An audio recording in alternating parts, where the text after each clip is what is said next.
Bueno, decíamos que gracias por la invitación y parece que estos espacios la ciudad los necesita mucho. No hay. Y a veces hay demasiados que nadie va a nada. Pero así pase eso, me parece que son muy necesarios. Los santanderianos somos... Llegó el peto. Somos silentes por naturaleza. Eso de que somos envidiosos, individualistas, sí se volvió un sentido común, pero uno va por todo el mundo, al norte de España, y allá todo el mundo es envidioso, individualista. Igual que aquí, pero no éramos nosotros. Realmente somos silentes. Es decir, somos poco o escasos comunicativos. Entonces, en la medida en que haya más escenarios, espacios donde la gente pueda hablar, ¿ves? A decir las burradas que se le ocurran a uno o los puntos de vista, me parece que eso está muy bien, porque así vamos rompiendo un poco nuestro carácter silente. Lo digo por estos años 80, pero también porque García Márquez, cuando en el año 79-80 le tocó irse, porque lo iban a capturar por sospechoso de apoyar al M-19, un amigo militar le avisa y se asila en la Embajada de México y se fue 15 años de Colombia. Cuando regresa, él regresa a Barranquilla a un evento. Lo invitaron a tirar carreta y a chupar ron en un evento de Barranquilla, en el círculo de amigos, el grupo de Barranquilla donde él se hizo. Alfonso Fuenmayor, Álvaro Cepeda Zamudio, Viéñez, el catalán, en fin, una serie, Alejandro Obregón. Él regresa como a los 10, 15 años, llega al aeropuerto y coge un taxi. Le dice, lléveme a tal dirección que voy allá a una reunión. Cuando llega, él se sube al taxi y me pone a hablar con el taxista de Lo Divino y Lo Humano. Y cuando llega, lo reciben ahí como con una papayera y él dice, no, pero es que vengo absolutamente matado, impresionado, porque acabo de descubrir que lo que realmente nos caracteriza a los colombianos, nuestra esencia, nuestro ADN, es la habladera. ¿Cómo así? Dijo, sí, yo llevo 10, 15 años afuera, en lo mío, pero uno llega acá y se sube al taxi y el taxista le habla de todo, de las reinas de belleza, de las prostitutas en la noche, de la política, de la economía, le habla de los gringos. O sea, el colombiano por antonomasia, su razón de ser es la habladera, es que eso es lo de nosotros. O sea, ¿cómo extraño la habladera, no? Los santanderianos somos antípodas de eso, somos silentes. Por eso una señora que todo el mundo nombra, porque no se han hecho, después de los estudios que ella hizo, no se han hecho otros mejores. De pronto hemos avanzado, hemos superado. Virginia Gutiérrez de Pineda, la del billete, de 10.000. Ella, una mujer de Santander, se fue a estudiar a la Nacional Antropología y terminó casada con uno de los primeros arqueólogos, etnólogos que llegó a Colombia. Hizo un libro emblemático sobre cómo somos nosotros, sobre la familia y las tradiciones de Santander, que lo lee todo el mundo en la universidad. Pero es un libro ya viejo, tiene 30, 40 años. Y todo lo que se habla, toda la carreta de cómo somos nosotros, envidia, sale de ahí, mal formado. Ella tiene una cosa que se llama las famas, los honores y las vergüenzas. Ella dice que los santanderianos somos de honores, famas y vergüenzas. Yo la acuñaría que somos silentes porque no nos comunicamos, ya es en última instancia. Y por lo general, de manera disruptiva, gritamos. Me tiene sorprendido que ahora he visto al menos unos 8 o 10 casos donde en Santander se están matando a machete. Eso lo habíamos superado. En la época de la violencia, recuerdo, entre Villanueva y los Barichara, se mataban en el parque a machete, hasta los años 60 finales. Lo había pasado. He visto aquí en barrios del área metropolitana muertos a machete. Bueno, digo todo esto un poco para significar que estos años 80, que fueron tan violentos, tan agresivos, de tantos muertos, pues nadie sabe. O sea, no tenemos memoria. Hay un libro, pues, que lo publicó María Elvira Samper, se llama 1989, lo publicó antecitos de pandemia o despuésito, en esos días. Porque resulta que en el año 89, de enero a diciembre, fueron meses y un año muy violento, pero muy violento. Les doy un dato: en el 91, el año que matan a Pablo Escobar, Colombia llegó a tener 25.000 muertos, una tasa de homicidios de casi 90. Eso, o sea, nunca más volvimos a tener, empezamos a bajar. El año pasado tuvimos 7.000 muertos. O sea, de 25.000 a 7.000. O sea, fue un año realmente violento, se mataba a todo el mundo. ¿Y quién mataba? Vamos a verlo. Pero en el año 89 yo tenía 19 años. Yo era contemporáneo, estaba en la universidad, estudiaba historia y además era concejal, una cosa de locos. A mí me dicen después y yo salgo corriendo. Yo fui concejal de la Unión Patriótica en el Playón, en el 88, 89 y 90, cuando a toda la Unión Patriótica la estaban matando. O sea, una vaina increíble, ¿no? Pero bueno, afortunadamente a mí no me pasó nada digamos, por la paranoia que había en la época y también porque, pues, casi que por inercia uno tomaba como medidas de seguridad. Por inercia, porque uno creía, uno estando joven nunca cree que le va a pasar algo, ¿no? Todos los jóvenes son héroes. Entonces, esos años fueron muy violentos y hay varias dinámicas que se encuentran. Yo he estado estudiando estos años hasta hace poco, hasta reciente, porque yo estoy haciendo una tesis de doctorado sobre la élite política que ha gobernado a Santander en las últimas décadas, que en la calle los llaman los clanes, pero que nadie explica quiénes son, ¿no? Clanes, sí, pero... Y hay gente que hace política con eso. Resulta que los clanes es una élite emergente que en los 90 se monta en el poder, desplaza a los tradicionales como una alternativa de renovación y rápidamente termina aliada con malos, con paramilitares y con narcos y con carteles de corrupción. Y muchos terminan presos, pero tuvieron un apoyo popular impresionante.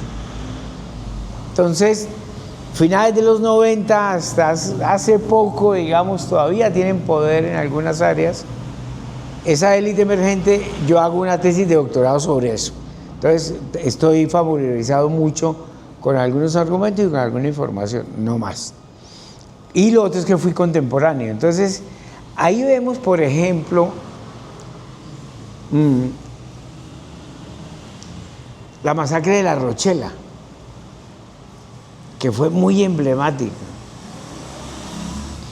¿Qué pasó en los 80? En los 80 irrumpe con mucha fuerza los carteles del narcotráfico, ¿ves? Los años del cartel de Medellín y cartel de Cali y Pare. Después hubo unas más ramificaciones en la costa, pero no más. El narcotráfico era centralizado. Todo pasaba por Medellín y su gente, y por Cali y sus mafiosos. Del resto eran lavaperros y cachifos de ellos. Con la matada de Pablo Escobar, después de esa persecución, los carros bombas, etcétera, eso cambia y el narcotráfico se descentraliza. Por ejemplo, nosotros tenemos de junio de 94 hasta hace un mes toda la relación de los jefes de bandas, de los lavadores, de los testaferros, de jefes de bandas paramilitares, jefes guerrilleros, jefes de narcotraficantes que han capturado en Santander. Y uno pone eso en diacronía, decimos los historiadores, o sea, en el tiempo, lo otro es la sincronía, el hecho. Pone uno eso en diacronía y uno dice, oiga, bastantísimo, sí, porque cuando el narcotráfico centralizado colapsa, se descentraliza, y a uno de los sitios donde se vienen a vivir narcos que no eran muy conocidos, traen a su familia a estudiar sus hijos y traen la plata, es a Bucaramanga. Quien criticaba el narcotráfico corría peligro de que lo mataran. Y Galán, efectivamente, como muchos líderes de esa generación, terminan muertos por las balas y los carrobombas del narcotráfico. Pero Galán se hizo acá, el nuevo neoliberalismo, digamos, nace fundamentalmente en Santander. Y eso es muy importante saberlo, porque veníamos de la Napo. Acabo de leer una tesis de maestría sobre la Napo y me ilustró muchísimo.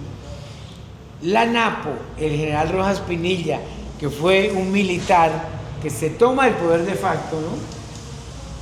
Era un dictador, digamos, pero que fue muy progresista. ¿Por qué? Un desarrollista, porque llenó de infraestructura el país, trajo la televisión, ayudó a los sectores populares, generó la infraestructura de los aeropuertos, la radio.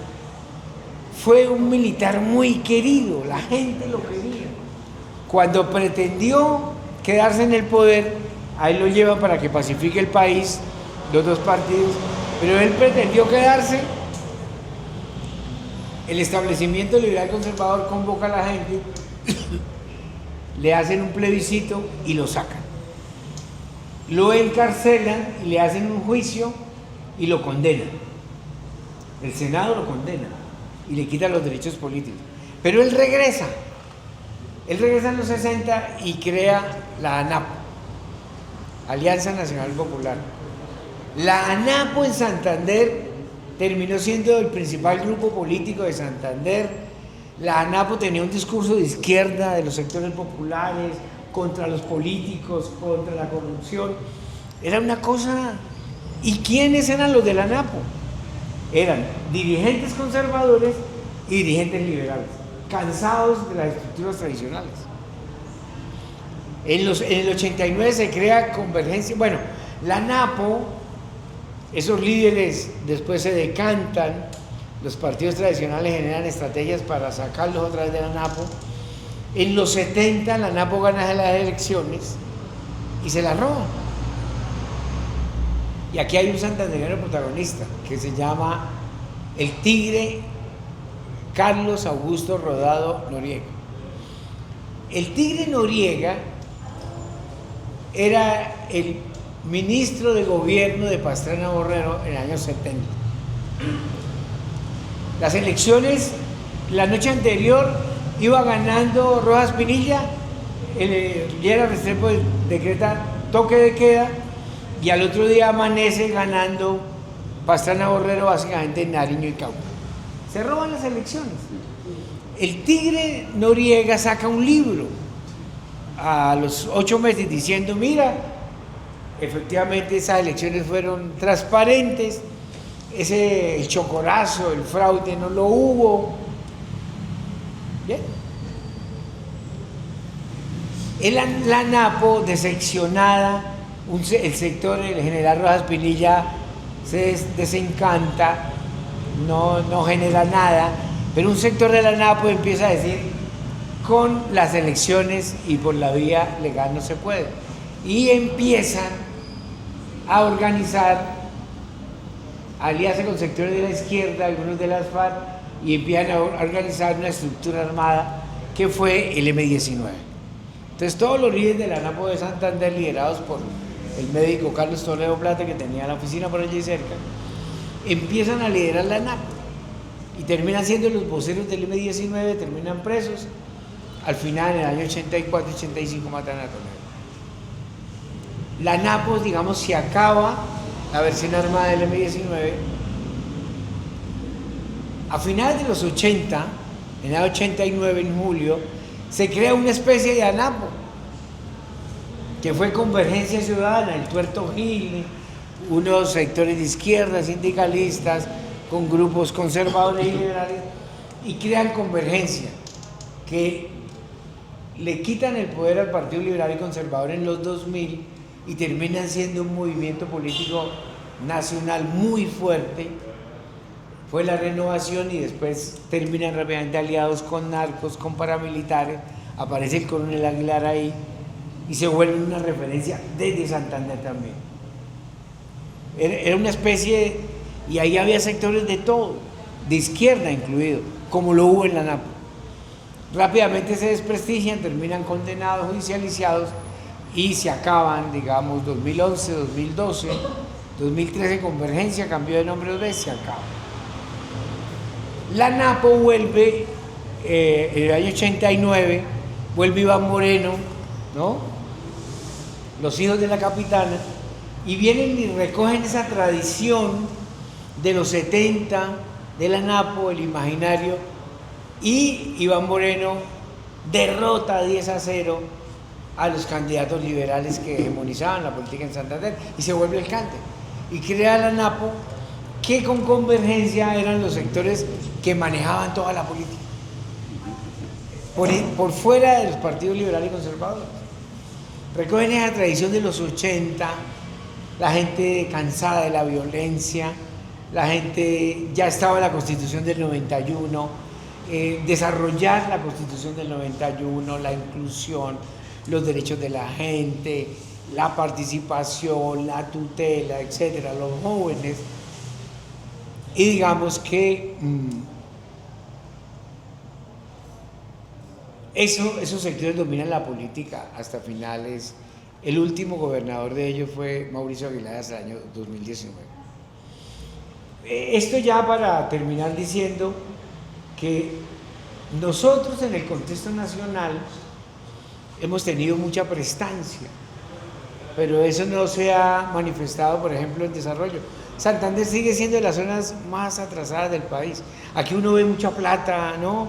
Tenemos un sector de salud vinculado a nivel mundial muy, muy dinámico, que es el Hospital Internacional, la Foscal, la cardiovascular, de lo mejor del país y de América Latina, privado, una estructura de educación privada, media y básica, de bachillerato se llama tradicionalmente, de las mejores del país, que le lleva 30 puntos a la pública, por ejemplo.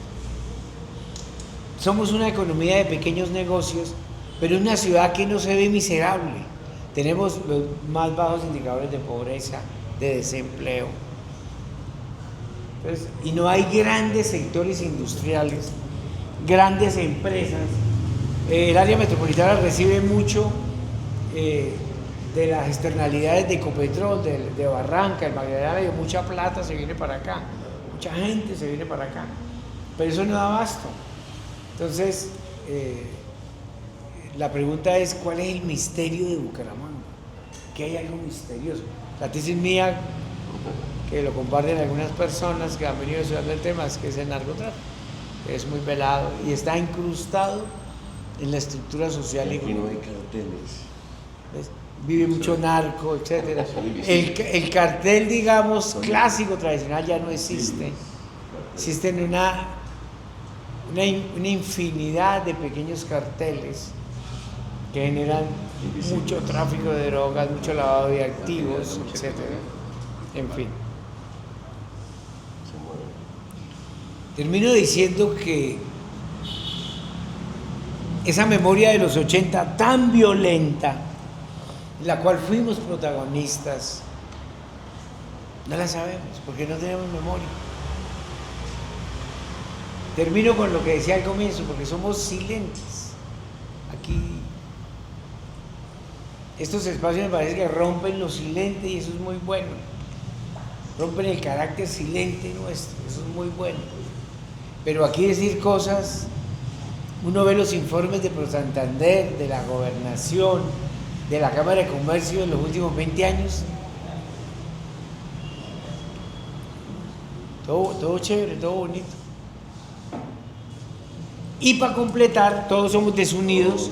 Aquí los estudios que nos hacen es que no tenemos valores compartidos, la gente que lidera la región no se pone de acuerdo. Y para completar, en 2015, cuando pasó lo de La Habana, que se desmovilizaron 12.000 manes de las FARC, Santander con esa preeminencia que ha sido de las FARC, el establecimiento de Andadiado se une por primera vez, pero se une para lo malo. Se une por primera vez, pero para lo malo. Va y le dice a Santos: mira, presidente Santos, nosotros no queremos estar en el proceso de paz, porque nosotros ya estamos pacificados, estamos en posconflicto. ¿Cómo así? ¿Sí? No necesitamos que nos pongan PDs allá, zona de circunscripción electoral de paz, nada. No nos metan en los fondos, estamos bien. Y Santos, pues todo el establecimiento unido, ganaderos, militares, políticos,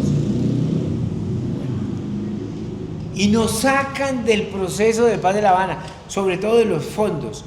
Hoy el Contralor Nacional dijo: mira, se han invertido 107 billones y falta otro tanto. La mayoría de plata para vías terciarias, para saneamiento básico, para víctimas, ¿ve? O sea, nos privaron, a pesar de ser el segundo departamento de mayores estragos del conflicto armado, nos sacaron de la bolsa de los fondos paz, con la premisa falsa de que estábamos pacificados. ¿Pacificados? ¿Cómo así? Yo le pregunté una vez a Díaz Tavera, lo entrevisté 2 veces y le preguntaba, y a lo último digo: no, es que aquí no teníamos coca. Sí, pero tuvimos los efectos de la que hay otro tipo de narcotráfico. Tuvimos las mayores convivir. Segundo departamento en masacres. Segundo departamento en asesinato de civiles. En el año 2005, 67 municipios estaban copados por los paramilitares. Las guerrillas coparon 70. En el registro de víctimas hay 280.000 víctimas. Santander, la mayoría del área metropolitana. Colombia tuvo 240.000 desaparecidos, hoy los tiene. ¿Sabe cuántos desaparecidos tuvo durante las dictaduras militares? Argentina, Chile, Uruguay y Bolivia. ¿Sabe cuántos desaparecidos hubo allá? No alcanzaron a 30.000. Colombia tuvo 240.000 y no pasa nada. Porque aquí esa narrativa de violencia, de que, bueno, hoy estamos peleando todavía por eso, que condenaron a las FARC, que por qué no van a la cárcel, que sí llevaron a Uribe. Ese debate, tenemos un poco de heridas, un poco de cosas no resueltas, un poco de narrativas que se imponen, y bueno, nos falta mucha comprensión, nos falta mucho estudio, etc. Yo dejaría ahí. Gracias.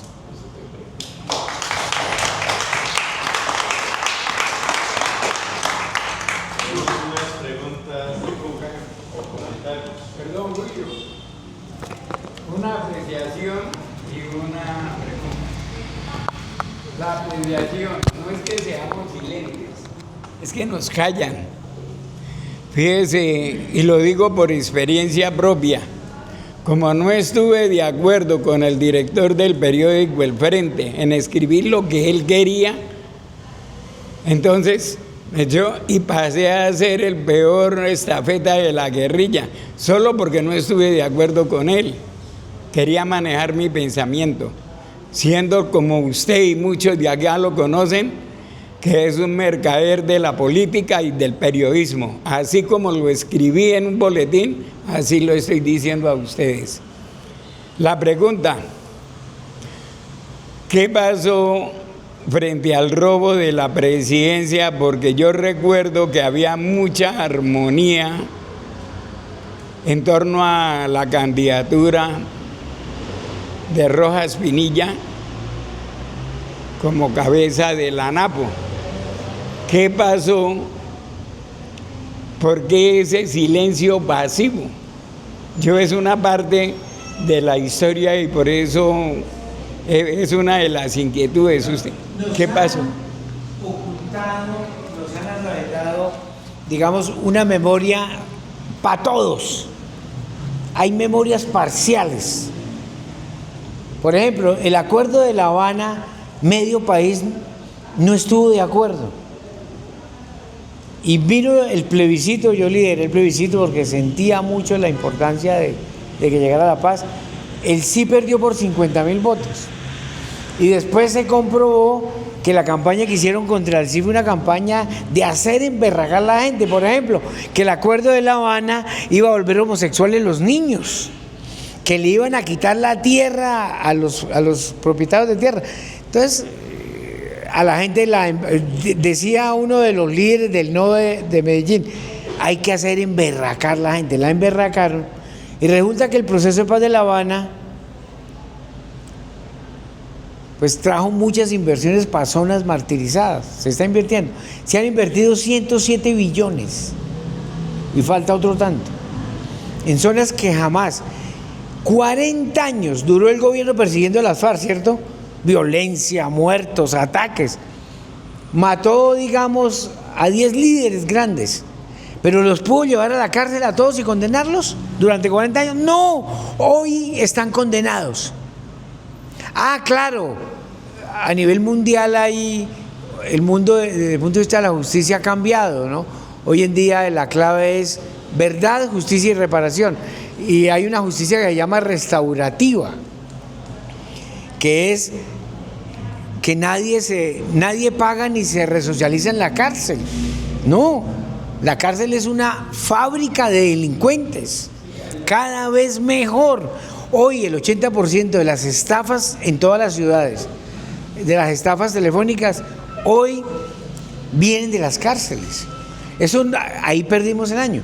Entonces, nos han secuestrado la memoria.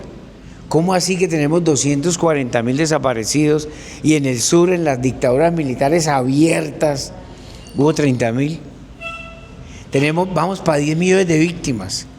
Y todavía hay un sector del país bien intencionado que se ha envalentonado con la idea de que a quien piensa diferente hay que matarlo. La intolerancia, la radicalización del discurso, la negación. Pero se me olvidó algo.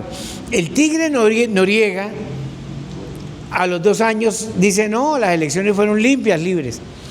En el año 99, en el 98 gana Pastrana. ¿Recuerda? Samper, el desprestigio de Samper. Bienvenidos al cambio. O sea, Pastrana, por primera vez un candidato presidencial fue a la UIS, fue a Luisa Calvo, iba en tenis con pantalón jean y con camiseta, parecía un pelado deportista. Bienvenidos al cambio, un tipo bonito, ¿no? Bien presentado, periodista, salía por televisión y tal. El tipo da una declaración en radio, Andrés Pastrana, dice: mira, es que hay posibilidad de que me roben las elecciones, los narcocasetes, ¿recuerda? Pastrana derrota a un paisano que se llamó Horacio Serpa, lo derrota, porque Serpa arrastraba el bacalao, decía Alfonso Gómez Gómez. Un bacalao es una cosa de 1,5 metros, echáselo a las costillas, la munición de Scott. Serpa tenía el bacalao de Samper. Entonces le quitan la visa, lo desertificaron igual que ahora, el proceso 8.000, el elefante, eso era una cosa bárbara. Y no había redes, ¿no? No había correo electrónico. Solamente, no había correo electrónico. El primer correo electrónico yo lo abrí en el año 2000, 2001. La internet había, pero afuera. Había el desarrollo tecnológico más poporro, más avanzado, era la panela del teléfono celular. Y en el 97-98 se masifica con teléfonos pequeños. Pero bueno, el tigre Noriega o Noguera, Noriega, era de Barichara y se estaba ya pensionado en Barichara, 99, y él escucha a Pastrana que dice: mira, es que quiero denunciar al país. Lo entrevistó a la W, Juan Gosaín, me pueden robar las elecciones. Entonces el señor antes ya tenía 80 y tantos años, le impactó, él lo cuenta, ¿cómo así? Y toma la decisión de no llevarse la verdad a la tumba y escribe otro libro. Yo lo tengo los dos. Y nos cuenta, siendo el ministro de gobierno, y había escrito un libro diciendo que no, nos cuenta detalle cómo se robaron las elecciones y abortaron que Gustavo Rojas Pinilla llegara al poder, y otro sería la historia, otro sería el cuento. Bueno, sí, no se sabe si hubiera mejorado o no. No, pero algo hubiera pasado. El mismo ministro de gobierno escribe el libro, dice: no, yo quiero hacer un mea culpa porque escucho a este señor que gracias al fraude que hicieron, el papá fue presidente, Misael Pastrana Borrero, y no me quiero morir porque me van a destripar en el infierno. Ya que está hablando de memoria. Y escribe el libro y dice, cuenta el fraude en detalle. El ministro de gobierno que había escrito un libro diciendo que no. Ya que está hablando de memorias. Hay muchos más secretos que se llevó a la tumba. En alguna parte he encontrado lo de la toma del Palacio de Justicia, la masacre que se hizo a la justicia, porque allá también se hizo una masacre a la justicia. Año 85. Bueno, el M-19 firma con el gobierno, viene la elección de la constituyente, la gente lo premia, sacan 19 constituyentes, se comprueba después de que hubo una alianza con sectores de Pablo Escobar y meten ahí 2 constituyentes amigos de la mafia. Tenemos una nueva constitución al año 91, el Mesías de Handel, ¿lo conocen? Esa imagen nunca se me va a borrar. Todos los constituyentes firmando la constitución y de fondo sonando el Mesías de Handel. Bellísimo. El país, la constitución, se lanzaron 20 candidatos el candidato de tal, de cual. Se cierra el Congreso, la constituyente crea una nueva regla de juego, vienen elecciones a Congreso y se eligen los mismos. Y el país elige a Gaviria a raíz de la matada de Galán, el hijo que tiene que ver con esta casa, le entrega y el país elige pues a Gaviria. Gaviria negocia con Escobar y arranca la Constitución del 91. Digamos que el país arranca de nuevo, ¿no? Ya ahí hay otra historia. Pero la violencia, digamos, año 91 tuvimos una tasa de 87, 90 por cada 100.000 habitantes. Hoy tenemos 7.000 muertos. En esa época hubo 25.000. Empezamos a disminuir y hoy hemos mejorado. Ese cuento de que hoy estamos peor y que volvimos a los 80 no es cierto, no. No nos dejemos, en términos estadísticos, hemos bajado. Después del acuerdo de La Habana, ahí están las curvas. Los niveles de delito, de toma de pueblos, de asesinatos de soldados, han bajado sustancialmente. En el último año de Duque y algunos años de Petro, digamos que la curva está volviendo a subir. Pero ese es otro escenario. No me quiero meter ahí. Pero hoy tenemos menos violencia que hace 20 años, que hace 30 años. Y las estructuras armadas hoy que generan violencia no tienen nada que ver con la izquierda. Son mafiosos, traquetos, narcotraficantes, que su única lucha es obtener las multimillonarias rentas de la coca, pero no solamente de la coca, de la minería ilegal, que produce 15 veces, 20 veces más que la coca. Y de minería ilegal, me acuerdo de Santurbán. El drama de Santurbán no son las multinacionales que están contaminando, no están ni explorando. Este gobierno, digamos, el drama es que todos los días los niveles de contaminación por la minería ilegal en el páramo por parte de pequeños mineros de la zona y venidos del sur de Bolívar y el nordeste antioqueño es impresionante. ¿Por qué? Porque utiliza mercurio, no tiene control. Y lo peor, está controlada por el ELN y el Clan del Golfo. Y con ellos a otro precio, ¿no? A propósito, lo silente me refería es a eso. Es a que las narrativas que se visibilizan no son las que realmente son, sino otras que nos distraen. Ciudad bonita, ciudad de la alegría, ciudad de los amores. No, esto es una ciudad bobita. Carreta. Listo. ¿Alguien más? Una pregunta. Por favor, se identifica antes de iniciar el... Mauricio Zambrano Rodríguez. Maestro, ¿por qué cree que Bucaramanga fue vista por los narcos para llegar acá y no tantas ciudades que hay en Colombia? ¿Por qué Bucaramanga? O sea, ¿por qué? Primero, la ubicación geoestratégica de la cercanía con Venezuela, la costa, el eje Cúcuta-Bucaramanga es igual, Cúcuta-Bucaramanga, Ocaña, Venezuela, eso es... Claro. A la costa y sobre todo a la zona del Magdalena Medio. Pablo Escobar, la mayoría de sus negocios, la producción, el procesamiento los tenía en el Magdalena Medio. Y Bucaramanga está más cerca del Magdalena Medio que Medellín y Bogotá. ¿No? Pero además estamos más cerca de la costa.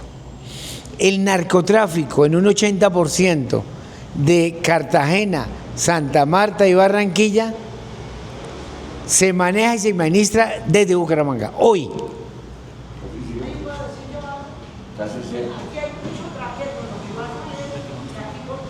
Esperancita. Porque, no, ahí es con eso me escucha. ¿Por qué? Porque aquí el santanderiano es tacaño. Entonces viven en sitios, yo he visto 2 personas que eran conocidas de eso, viviendo acá, y se ponen bigote o algo otra cosa, y son personas que pueden pasar aquí, nadie las mira, con una cachucha, con otra cosa cambian, y aquí hay muchos, que aquí no son poquitos, lo que pasa es que no todos los días no viven aquí, pero a las mujeres las tienen, no es que aquí les sirve mucho todos los almacenes, que hay tanta cosa, carísimos los almacenes, y las viejas así teniéndolas en las quijadas y nadie compra nada, pero no necesitan vender, ¿no? Entonces era eso lo que les quería decir. Bueno, perdón, realmente son temáticas, lo decía aquí el maestro. Pues sí, aquí ha habido casi siempre, lo que pasa es que viene de abajo arriba lo que tiene que ver con el narcotráfico. O sea, el narcotráfico en Santander es muy alcahueta.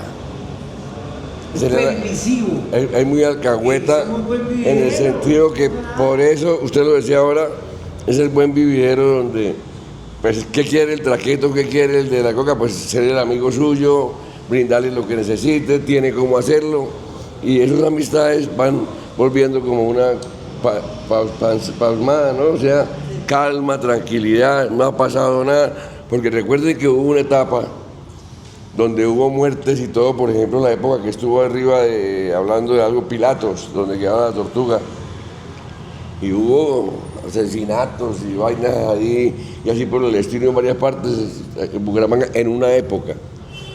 Y entonces una calma, entonces dije, Bucaramanga no tiene cartel, el cartel de Medellín, el cartel de Cali, pero aquí no, aquí la cosa es tan tranquila que el cartel de Bucaramanga, usted dijo algo, usted lo que dijo, transparente y muy bueno, o sea...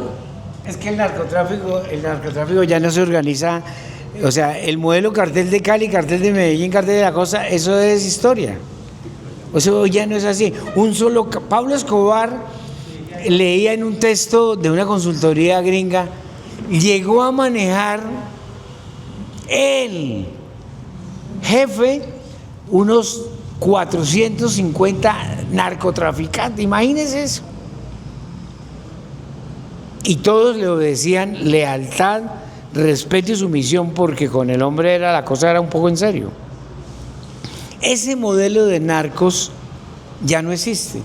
Existe son lo que hoy se llama narcos invisibles, muy tecnológicos. Aquí han capturado como 5 manes, aquí hace 2 meses, bravos para lavar. Hoy, ¿cómo se lava? Con Bitcoin. Cúcuta es la única ciudad del país que tiene 2 cajeros electrónicos donde usted cambia criptoactivos. Cúcuta es un centro de criptolavado de los más bravos de América Latina. Cúcuta. Entonces, digamos que eso ha cambiado mucho. Bucaramanga y el área metropolitana, digamos que somos clase medieros. Hemos bajado la clase media, fuimos más. Y la clase media es revoltosa. ¿Quién hace las revoluciones realmente? Son las clases medias, no el pueblo. Son las clases medias. Y las clases medias somos consumistas. ¿Ves? Queremos ser como los de clase alta, queremos tener el último carro, vestirnos bien, viajar. Y luchamos todos los días por no ser como la pobrería, porque ¿cómo caer? Eso es un drama. Bucaramanga y la área metropolitana. Por eso es que en los centros comerciales la gente, usted va un domingo en la tarde, la gente le toca de medio lado.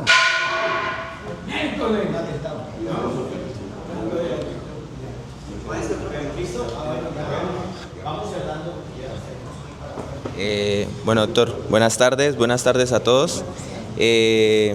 Yo quería preguntarle algo muy puntual y es, usted nombraba que somos muy silientes, pero entonces, ¿qué le aconseja usted a los jóvenes que les interesa estos temas, que quieren aprender y que, por ejemplo, ahorita el 19 de octubre es el Consejo Municipal de Juventudes, para que tomen esa pertenencia, sobre todo en el departamento y en la ciudad, acerca de estos temas y busquen mejorar y cambiar el rumbo de lo que está pasando?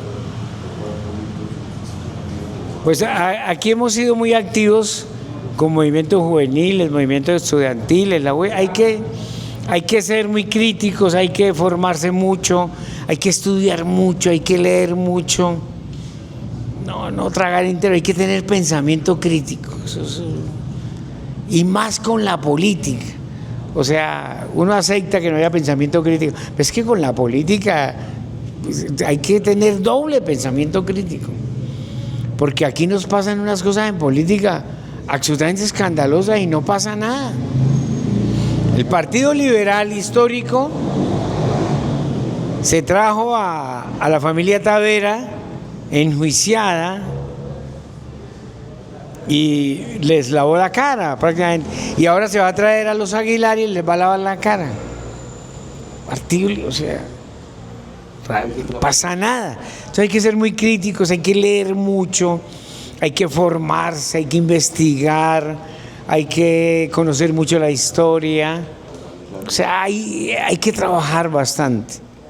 Y a las nuevas generaciones evitarles que cargan en esos mitos destructivos de que el santandereano habla duro, es machista, le casca a las mujeres, manda, putea. No, eso nos ha hecho un daño impresionante. Afortunadamente las nuevas generaciones no son así. Hay un elemento ahí ambiental muy fuerte, les usan las mascotas, las redes hay que asumirlas para aprender, para formarse, para ser alguien, más que para consumir estupideces, etc. Yo digo que eso es lo que nos falta a nosotros los jóvenes. Yo soy candidato al Consejo Municipal de Juventudes por Bucaramanga. Y a mí me dicen, ¿usted para qué se mete en eso? ¿A robar? O sea, no todos somos iguales. Yo estoy dispuesto a abierto a escuchar, a ayudar a la comunidad, a ayudar a los jóvenes. Porque nos dicen, no, usted llegue y es a robar. O sea, no, yo creo que estos temas claro, específicos, los colegios, más que todos los colegios, los deben coger como parte de la historia de Colombia, en sociales. Venga, vamos a conocer la historia de Colombia. No solamente la historia de afuera, porque es que Siempre nos han dicho, no, que Europa, que yo no sé qué, que si se cuenta. No, pero venga, conozcamos la historia de Colombia, conozcamos nuestra región, nuestro país, de dónde venimos, de qué estamos hechos, a qué podemos aportarle a un futuro a Colombia. ¿Sí? Sí, por ahí es, de acuerdo. Bueno, mi nombre es Alberto Morales. Yo tengo una inquietud, que es que realmente el problema de nosotros, los santanderianos, inclusive los colombianos, es que estamos polarizados, siempre estamos parcializados, dependiendo de nuestro pensamiento no crítico, no analítico. Muchas veces nos enfocamos porque desde los liberales, conservadores, que mi papá es liberal, que mi papá el otro es conservador, y todo lo que ha sucedido, eso nos ha llenado, a nosotros alienado, pero nunca pensamos que por el hecho de ser izquierda voy a aceptar todo lo que diga la izquierda. Muchas veces hay gente que utiliza la izquierda para tener el poder y mandar, ser un populista. Como ocurre también con los de la derecha, con todos los movimientos. Eso nos ha llevado a nosotros a no tener un pensamiento crítico, analítico, para podernos enfocar y no dejarnos engañar. Ahorita llegan las elecciones, ¿sí? Y lo más lógico, toda la carga va a ser en contra de Petro. Y hay razones, sí, hay razones, que Petro no ha hecho lo que teníamos, o sea, las perspectivas que nosotros tenemos, y hay argumentos. Pero también hay otros argumentos por parte de la derecha o el centro, que también tiene ellos. Entonces, esto se hace un populismo que nos convence. Por ejemplo, el caso de Rodolfo, fenómeno de Rodolfo Hernández, un tipo populista, que en Santander en Bucaramanga tuvo más del 70% que ganó los votos contra Petro. Solamente ganó Petro en Barranca y en Puerto Wilches. Entonces uno mira todo eso, ¿qué nos pasa a nosotros los santanderianos? Somos como muy polarizados, nos estamos siguiendo, nos estamos sesgando. Hay gente que de Petro raja de Petro, de Uribe raja de Uribe. Nos estamos dividiendo. Busquemos algo bueno, algo cada uno de ellos. Yo pienso que Petro ha hecho cosas buenas, pero también ha tenido sus errores grandes. Y así ha sucedido también con la derecha. Entonces busquemos una parte que realmente justifique y tengamos un pensamiento racional. El mundo está polarizado. ¿Usted dónde va?